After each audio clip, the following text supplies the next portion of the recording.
Ogun fún ẹni tí ó ní oyún tí ọmọ ò jì nínú ẹ̀ tí ò mira, àti fún ẹni tó ní stillbelt tó bá ti bímọ ọmọ ń padà, àti fún àwọn tí wọ́n ní miscarriage tí oyún yẹn bá ti gbéra tó ṣe díẹ̀ ó máa padà bàjẹ́. Ogun ẹ̀rẹ́ bísímìlà. Ọjọ́ kẹta tó bá parí píríọ̀dù ló máa lo ṣẹ́ yìí.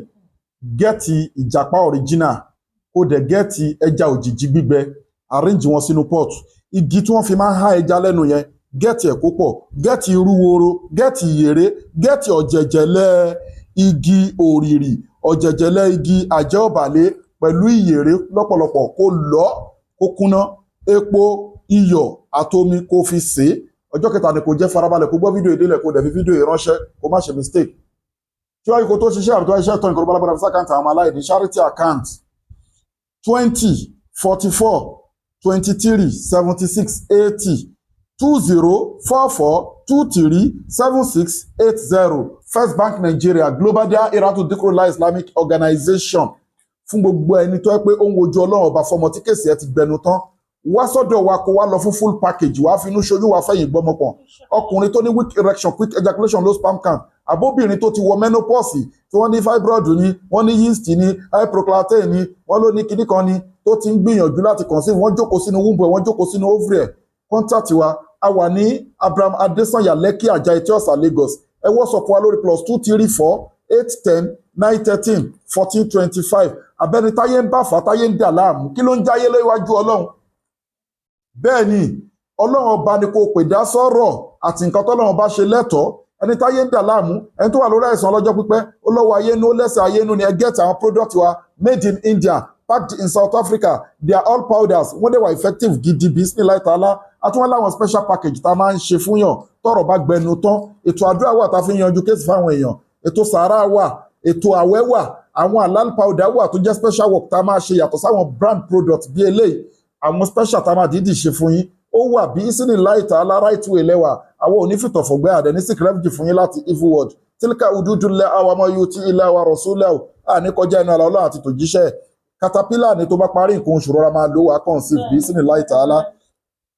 Memory booster ìsọ̀yẹ̀ ilé àmfọmọdé àti fẹ́gbàlagbà tó ń gbàgbé nǹkan. Transformer 1100 power erectile dysfunction generally fún ọkùnrin. All in one natural herbs. Ẹ ti rí gbogbo product wa ló wà halal ló dẹ̀ wà scientific approved. Ẹ ti rí they are all powders. Ẹ get all in one prevention and treatment ní cure ní bulldozer med fibroid fóyún ìju àti miracle leaves. Ewé ọ̀tọ̀ọ̀tọ̀ 100 àti má ìzẹ́mzẹ́m la fi preserve fenna leaf ó lágbára púpọ̀ jù.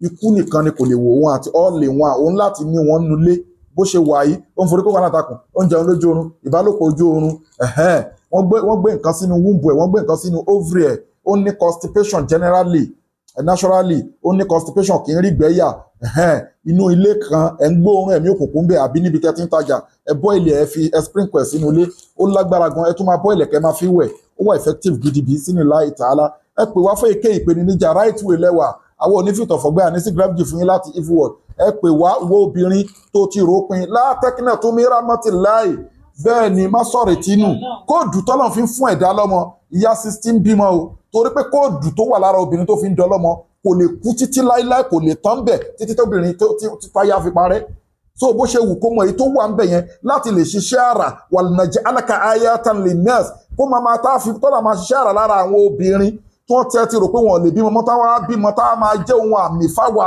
táwa máa rí títóbi Ọlọ́run bá ń bẹ̀ so má rọra ẹ pin wá lọ fún full package àti gbogbo àwọn oríṣiríṣi ẹni tó ní cancer diabetes asthma stroke ẹ contact wa abẹ́ ń táyé ń dà láàmú generally a wà ní Abraham Adesanya Lekki Ajah Etiosa Lagos kò síbi tẹ́lẹ̀ wà tá àti ní deliver fún yín ẹ wo àwọn page wa ẹ máa rí bá ṣe ń send kan sí America Canada DHL láńlọ adé lo GIG ẹ̀yin lè máa sanwó delivery business láì tààlà within Nigeria náà à ń send nǹkan across the globe iná lè zátàlélá ìjẹmíà gbogbo agbára Ọlọ́run ọba lónìí gbogbo ẹ customers wa àyín fans wa òkè òkè lẹ́ẹ̀ma lọ ẹ ní rí dààmú ẹ ní rí wàhálà inú yín máa dùn ayọ̀ yín máa kún ayé yín ò ní dàrú ọ̀rọ̀ yín ò ní dojúrú bíákìlá ilaha illallah Muhammadu Rasulullah sallallahu gbogbo ẹ̀yin tẹ́ ń fẹ́ tiwa tẹ́ ń gba titi wa ìkorò kò ní jẹ́ titi yín lágbára Ọlọ́run inú yín máa dùn ní la hawla wala quwwata illa billahi al-aliyyil azim ẹ bá wa share it thank you.